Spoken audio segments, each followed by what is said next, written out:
สบายดีสวัสดีครับ Hello everyone มันแค่ยังไงมีได้นี่มีกะทิมีกะทิมีกะทิว้าวมาได้มากินมีกะทิน้ำกันแล้วพี่น้องนะแซ่บๆมาสักๆนี่น้ามีกะทิครับผมเต่าคิดดีเห็ดโอ้มีแต่แนวแซ่บๆเลยเห็นไหมมีแต่แนวบำรุงไขมันตอนเลือดเนี่ยทุกอย่างมีเบิดเห็นไหมอร่อยยัมมี่ของสันซะมาได้พี่น้องอร่อยมากอันนี้มีเห็ด2 หม้อด้วยหม้อนี่มันอยากเค็มหน่อยนึงเค็มหวานกระดูกนะบ่กระดูกต้มให้มันเนี่ยบ้านนัวของสันซะ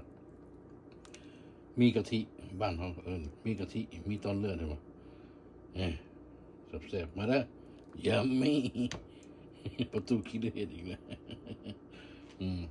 อันนี้หม้อนี่มันหม้อไม่ตู้นี่น้ำหม้อน้อยบหวานปันได้บ่เค็มบ่เห็ดเป็นไงอันนี้เห็ดให้น้องกินเลยแต่ว่าเห็นนี่ไม่ตู้หม้อน้อย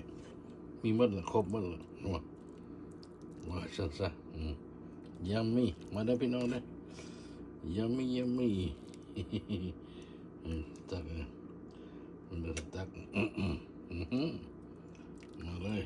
เสิร์ฟยัมมี่ยัมมี่ว่าซะอร่อยยัมมี่นะแซ่บ